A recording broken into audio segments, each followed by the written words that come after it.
आप देख रहे हैं रिमी टीवी। अभी मैं आई हूँ दलसिंहसराय के माता मीना देवी नर्सिंग होम में। और चलिए यहाँ के जो डॉक्टर सर हैं उनसे मिलते हैं और जानते हैं क्या किस किस तरीके का इलाज होता है, कौन से बीमारियों का इलाज होता है, उसके बारे में जानते हैं। और उनको यहाँ जो इस हॉस्पिटल का स्थापना क्या, मोटो क्या था हॉस्पिटल के यहाँ स्थापना करने का। नमस्कार, प्रणाम, मैं हूँ रश्मि और आप देख रहे हैं रिमी टीवी। दलसिंहसराय में ऐसे बहुत सारे हॉस्पिटल है, लेकिन आज मैं आई हूँ दलसिंहसराय के बहुत ही कम दिनों में ग्रोथ करने वाले माता Meena Devi nursing home hospital में। और आज के हमारे गेस्ट हैं MBBS doctor Ashwini Kumar sir. और इनसे थोड़ा सा मैं पहले परिचय जानना चाहूँगी, क्योंकि काफ़ी सारे दर्शक देख रहे हैं, सर के भी बारे में जानना पसंद करेंगे। सर, सबसे पहले बहुत बहुत स्वागत है हमारे इस प्रोग्राम में। एक छोटा सा का इंट्रोडक्शन हो जाए। हाँ, मैं डॉक्टर अश्विनी कुमार MBBS हूँ और MS हूँ जनरल सर्जरी से। और ये हमारा एक छोटा सा हॉस्पिटल है, माता मीना देवी नर्सिंग होम। और इसमें मैं कम पैसे में गरीब मरीजों का सर्जरी और इलाज का सुविधा कर रहा हूँ। और सर, इस लेवल तक पहुंचने के लिए हर कोई सपना देखता है और रास्ते में बहुत सारी कठिनाइयाँ आती है, बहुत सारी परेशानी आती है। उस समय को मोटिवेट करते हुए लोग उस मुकाम तक पहुंचते हैं और आप उस मुकाम तक पहुंच गए हैं। थोड़ा सा स्ट्रगल पीरियड जिस समय आपकी पढ़ाई लिखाई हो रही थी, उसमें खट्टी मीठी कुछ यादें? जी, मैं दलसिंहसराय में रह के यहाँ से मिडिल स्कूल जो है, मैं नवोदय विद्यालय की प्रतियोगिता परीक्षा पास करके नवोदय विद्यालय से अपना मिडिल स्कूल पूरा किया और हाई स्कूल पूरा किया। वहाँ से मैं ऑल इंडिया CBSE के थ्रू सफदरजंग हॉस्पिटल नई दिल्ली, जिसका पूरा नाम वर्धमान महावीर मेडिकल कॉलेज है, सफदरजंग हॉस्पिटल, वहाँ से MBBS किया। उसके बाद मैंने MS जनरल सर्जरी किया नीट PG के थ्रू, जिसमें मैं डॉक्टर राम मनोहर लोहिया जो कि PGIMR है, वहाँ से MS किया। तो उसके बाद मैंने बिहार सरकार की नौकरी वापस ज्वाइन की। अच्छा।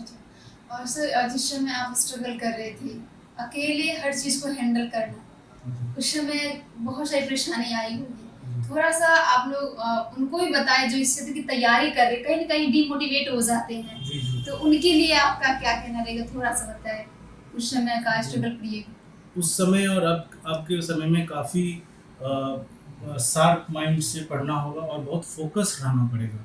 उस ज़माने में उतनी कंपटीशन नहीं थी। आज जो कंपटीशन है, आप उस लेवल आपको एक सोल्जर की तरह तैयार होना पड़ेगा, तभी आप एक डॉक्टरी लाइन में जाने का सोच भी सकते हैं। और मेहनत हमेशा रंग लाता है, तो पढ़ाई लिखाई में अच्छा होना ही चाहिए इस लाइन में, और मेहनती काफ़ी होना चाहिए। खासकर सर्जरी लाइन में तो आपको इतना मेहनत करना पड़ेगा कि ज़िंदगी भर मेहनत करना पड़ेगा। और सर, जैसे कि आप बता रहे थे आप गवर्नमेंट जॉब में हैं, तो ये जो माता मीना देवी नर्सिंग होम का जो आपने एक स्थापना की है, तो इसका पीछे का क्या कारण था? ये माता मीना देवी एक तरह से गरीब मरीजों का इलाज जो भ्रमित हो जाते हैं इधर उधर, तो सीधा हमारे पास आके उनका इलाज होगा। और कम 1000 रुपये के सर्जरी से लेके स्टार्टिंग होती है, और इलाज भी बहुत ही सस्ता, और सारा सर्जिकल जो भी इंटरवेंशन सब यहाँ किया जाता है। जैसे कि आप बता रहे थे कि गवर्नमेंट जॉब में है, ठीक है, लेकिन आप इस हॉस्पिटल के माध्यम से गांव समाज के जो लोग हैं उनको किस तरीके से, मतलब ये जो अपनी सुविधाएं देते हैं, उनको अपना समय देते हैं निकाल करके, बहुत ही कम कॉस्ट में उनका इलाज बेहतर से बेहतरीन तरीके से करते हैं।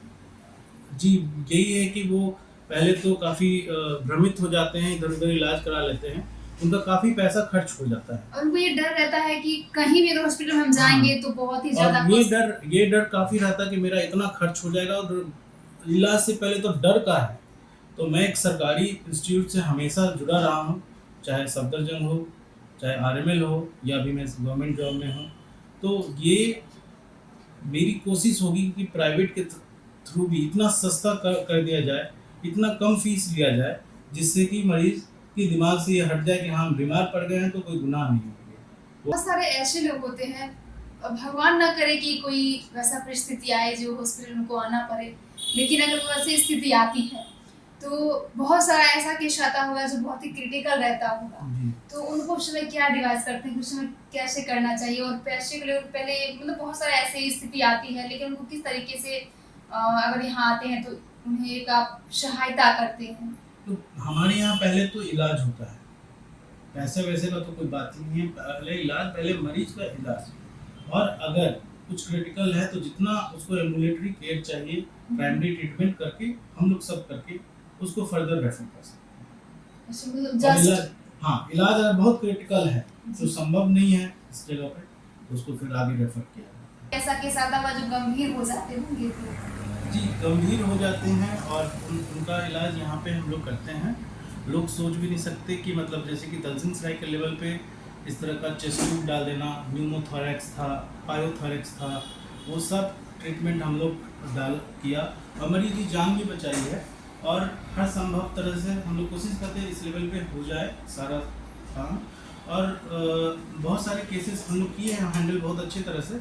और जनरल सर्जरी में बहुत सारा चीज़ क्रिटिकल होता है जो कि जानलेवा भी होता है, वो सही समय पे इलाज मिल जाए तो काफ़ी वो राहत का बात होता है।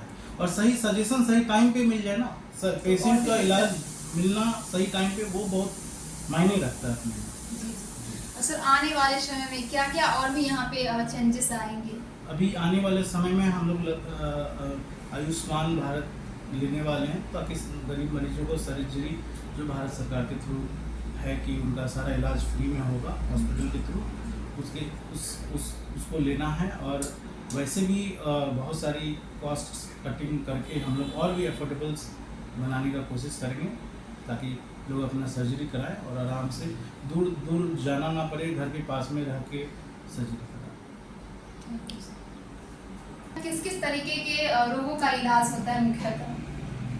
यहाँ पे जैसे कि मेनली ट्रॉमा में जितना भी हो गया, रोड ट्रैफिक एक्सीडेंट हो गया, चाहे रोड ट्रैफिक एक्सीडेंट हड्डियों का हो या पेट में चोट लगे, छाती में चोट लगे, पैर में कोई भी सॉफ्ट टिश्यू इंजरी भी हो, वो सारा चीज़ वो तो ट्रॉमा हो गया। इलेक्टिव केस भी होता है, अपेंडिक्स, हाइड्रोसेल, हर्निया, पेट में कोई भी अगर इमरजेंसी में परफोरेशन है, ट्रॉमा टू टॉर्सो है, पेट का कोई भी चोट लगा हुआ है, पेट में लिवर फट गया, स्प्लीन फट गया, वो सारा का सर्जरी हम लोग करते हैं। और नो वेटिंग टाइम है, मरीज को कुछ इंतजार नहीं करना है और यहाँ पे सारा काम आएंगे और इलाज स्टार्ट आएंगे, इलाज शुरू हो जाएगा अकॉर्डिंग टू।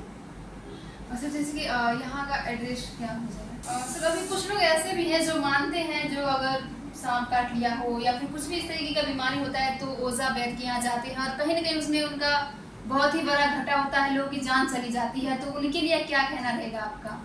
मेरा कहना है कि अभी 2024 चल रहा है और मानव शरीर जो है उसका प्रॉपर इलाज होना बहुत ज़रूरी है। और ओझा हकीम इस सब के चक्कर में पड़ने में मरीज भ्रमित होके बहुत पैसे खर्च कर देता है और उसके बाद वो एक डॉक्टर के पास आता है तो पहले से ही उसका पूरा आर्थिक स्थिति को खराब कर दिया जाता है। तो सही समय पे एक सही डॉक्टर, MBBS MS डॉक्टर के पास आके, MD डॉक्टर के पास आके एक सलाह लेने में क्या जाता है, सलाह ले क्योंकि वो लोग एक्सपर्ट होते हैं, सरकार उनको ट्रेन करती है तब डिग्री देती है। तो कृपया करके ऐसा गलती ना करें, काफ़ी आपका पैसा भी खर्च हो जाता है और उसके बाद आप एक डॉक्टर के पास आते हैं तब आपको लगता है कि आप बहुत खर्च हो जाएगा। ऐसा कुछ नहीं है, जैसा गंभीरता उस हिसाब से इलाज होती है। जी। तो बिल्कुल, अगर आप लोग भी आना चाहते हैं इस हॉस्पिटल में और विजिट करना चाहते हैं कि यहाँ किस तरीके के इलाज होते हैं, और तो आप लोग आ सकते हैं जेल रोड, काली चौक, दलसिंहसराय में। ये एक हॉस्पिटल है जो अभी अभी यहाँ शुरुआत हुई है, 6 महीना हुआ है। आप लोग आइए और आकर के यहाँ पे विधिवत इलाज होता है, बहुत ही बेहतर से बेहतरीन तरीके से होता है। आइए, विजिट कीजिए, बाकी अच्छा लगे तो आप लोग यहाँ आकर के इलाज करवा सकते हैं। बाकी ये वीडियो आप लोगों को कैसा लगा कमेंट बॉक्स में ज़रूर बताइएगा और साथ ही हमारे फेसबुक पेज रिम्मी टीवी को फॉलो, लाइक एंड कमेंट ज़रूर कीजिएगा।